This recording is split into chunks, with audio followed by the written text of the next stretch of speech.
नमस्कार, मैं आयुष शर्मा और आप देख रहे हैं नवतेज टीवी। पिछले 27 सालों से महिला आरक्षण बिल को लेकर लगातार संघर्ष जारी है। इस संघर्ष के दौर में कई सरकारें बदली, लेकिन बिल को लागू करने की मंजूरी अब तक नहीं मिली है। ऐसे में इस मुद्दे को लेकर एक बार फिर धरना प्रदर्शन देखने को मिल रहा है, जिसके चलते तेलंगाना सीएम केसीआर की बेटी कविता आज दिल्ली के जंतर मंतर के सामने महिला आरक्षण बिल की मांग को लेकर भूख हड़ताल पर उतर आई है। वहीं इस धरना प्रदर्शन में उनके साथ आम आदमी पार्टी सांसद संजय सिंह समेत अन्य 17 विपक्षी दलों के नेता भी मौजूद रहे। इस दौरान संजय सिंह ने बीजेपी और अडानी को घेरते हुए निशाना साधा और कहा कि महिलाओं के लिए बिल नहीं पास होगा, लेकिन अडानी के लिए बिल हमेशा पास किया जाता है।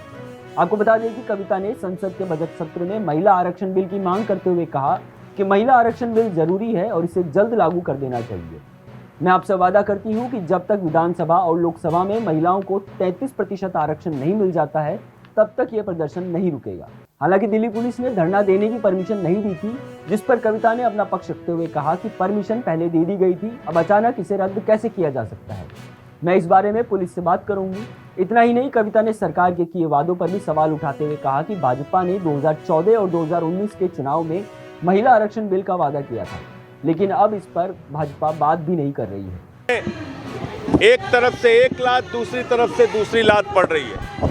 कांग्रेस भी कहती है हम महिला आरक्षण के समर्थन में, बीजेपी भी कहती है हम महिला आरक्षण के समर्थन में, दूसरी पॉलिटिकल पार्टी से पूछिए वो भी कहते हैं महिला आरक्षण के समर्थन में। तो आखिर महिला आरक्षण के समर्थन में अगर सारी पॉलिटिकल पार्टीज हैं तो ये पास क्यों नहीं हो रहा है?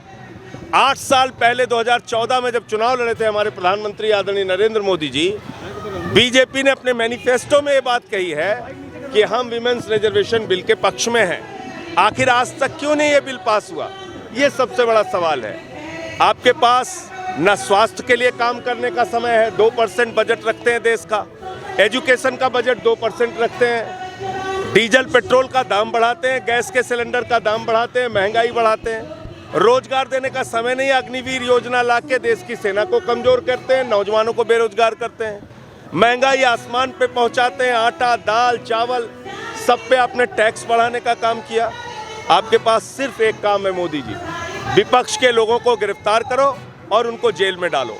ईडी सीबीआई को आपने अपना तोता मैना बना लिया है और बीजेपी के लिए एक सिद्धांत बना दिया मोदी जी ने, जो जितना बड़ा भ्रष्टाचारी वो उतना बड़ा पदाधिकारी।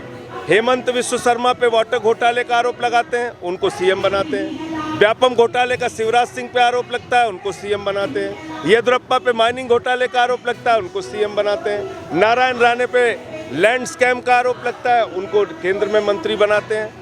रेड्डी ब्रदर्स माइनिंग घोटाले में फंसते हैं, उनको बचाते हैं। उनका एक एमएलए उनके घर पे, उनके बेटे के घर पे 8 करोड़ पाई जाती है, उस पर कोई कार्रवाई नहीं होती। और सारी पॉलिटिकल पार्टीज को सिर्फ सीबीआई से ईडी से डराने का काम करते हैं। अडानी जो उनका मित्र है उसको बचाने का काम करते हैं। मैं सिर्फ एक बात कहना चाहता हूं मोदी जी से कि मोदी जी, हम अडानी के नौकरों से नहीं डरते। आपकी सरकार उनकी नौकरी कर रही है, आप लोग उनकी नौकरी कीजिए, लेकिन जो देश के मुद्दे हैं उस पर जवाब देना पड़ेगा। पार्लियामेंट के इस सेशन में हम लोग महिला आरक्षण का मुद्दा उठाएं। प्रस्ताव दिया था, आप लोगों के सामने कल बोला था कि इस सरकार को एक कानून लाना चाहिए, मुर्दों से पूछताछ का कानून। हड्डियों से पूछताछ, मुर्दों से पूछताछ, यमराज से पूछताछ। सारे विपक्ष के लोगों को एक साथ पकड़ के जेल में डाल दो, लेकिन देश के लिए काम करो, कुछ काम करो।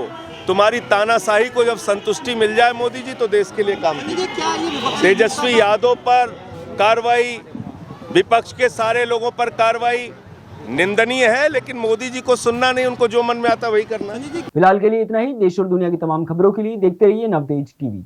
देश और दुनिया की हर बड़ी खबर के लिए सब्सक्राइब करें नवतेज टीवी और पल पल के अपडेट्स के लिए बेल आइकन को दबाना ना भूलें, क्योंकि आपकी खबरों का भरोसेमंद साथी है नवतेज टीवी।